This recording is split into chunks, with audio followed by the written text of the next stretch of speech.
When you think of the term wealthy, often certain images emerge in your mind. It could be people with certain possessions like fancy cars, people in suits, or you could just imagine certain people who have attained a level of security or status in their career or in their finances. Even in these images, we can see that these people have what most people don't. Now, Google defines wealthy as having a great deal of money, resources, or assets, or just the same thing as rich. I also believe that in our minds we associate being rich or wealthy as having more than most of the people around us have. I don't necessarily think it just means a great deal of resources, because we can easily look through history and see what people and what resources people had access to, and seeing where people are now. Most of the people in America are living much more comfortable lives than kings used to long ago. But we don't feel as wealthy as those kings did because everyone's more comfortable. So if you wanted to, you could really just realize that compared to history, we are truly very wealthy here in America. Most people, I should say, are very, very wealthy compared to kings in history. I also kind of believe that we all have different ideas of what wealth is and what it can bring us. For one person, maybe wealth means that they have security in their finances. That same person would probably love to have a salary because salary implies stability and security. For another person, they might be looking for more freedom to do what they want to do and do it when they want to do it. A career in real estate might be more accessible to this type of person because a real estate isn't a wage paid job, and you set your own hours and you set your own appointments for when you get your work done, and you're paid for the work that you do. And you could be paid well enough that you can have off months or off seasons and still be able to take care of yourself or live very comfortably during those times. And for someone who's looking for freedom, a salary is that kind of job is not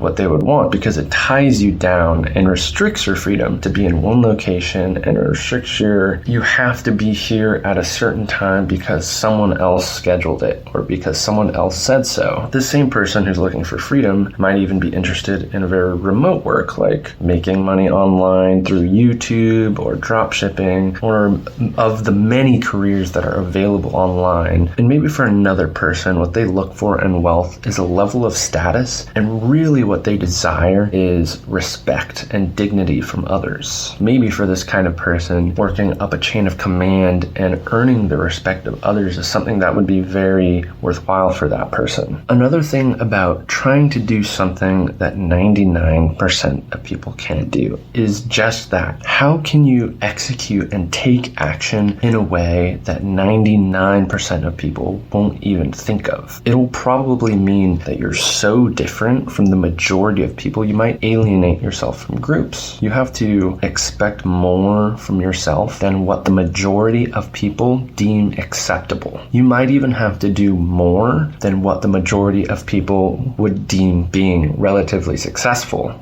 in order to get to the top 1%. And another thing I hear people say is that you have to want it badly enough, which I believe is very, very true. A lot of people say they want to be rich, but they say that and they don't know what it actually takes, and they probably aren't willing to do what it actually takes to become rich. The majority of people who want to be wealthy don't know what it actually takes, the hard work, the patience, the strategy to actually break that barrier of the 1%. Now you might be thinking, why am I listening to this kid? He's not in the 1%, which I'm not. I'm 21 years old. I'm not in the 1%, but I'm pretty confident I could make it into the top 10% in the later days of my life. But I also have, in my small amount of experience in life, one thing that has helped me a lot to change my life in a positive and productive and in a way that will progress my life in the direction that I want is to take responsibility for whatever it is that's holding my situation back. And what I mean by that is when people aren't successful and their things aren't going well, what I feel like I hear those people saying is they say the things that are going wrong in their life, or they talk about the things that are holding them back, but not from their perspective. They say, oh, my hours got cut at work, or my car had an issue, so I had to take it in and get it fixed, and that took time and effort and money, and And all that to say is I think they focus way too much on whatever is outside themselves. And I don't think it's not useful to think about that. I just think it's more effective to think about what can I do about it? How can I take action or take responsibility of this problem that I recognize in my life? Obviously, some people are in terrible situations, and I don't want to discount that, but I think there's a lot of missed opportunity to say, instead of my hours got cut at work and,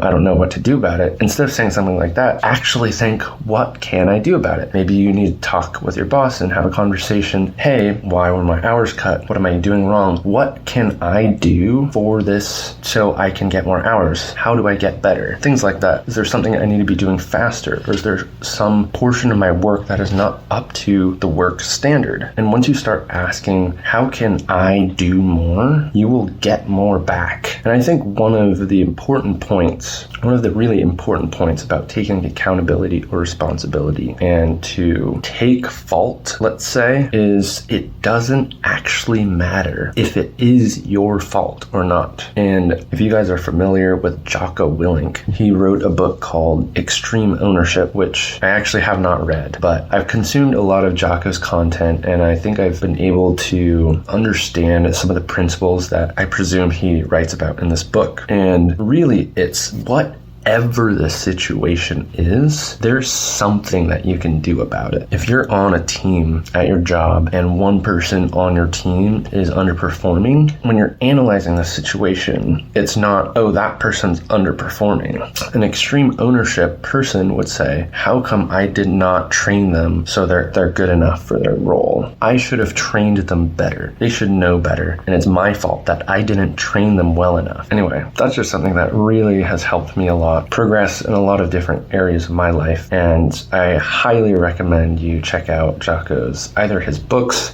or his content. He has a lot of great podcasts with Echo Charles, or he did one with Joe Rogan. I think he's spoken to Jordan Peterson as well, and I think I'm going to leave it at that for now. If you don't know me, I make some finance related videos here on YouTube. If you're interested in seeing more of this stuff, feel free to subscribe or like the video, letting me know that you enjoyed it. Otherwise, I'll see you all in the next one.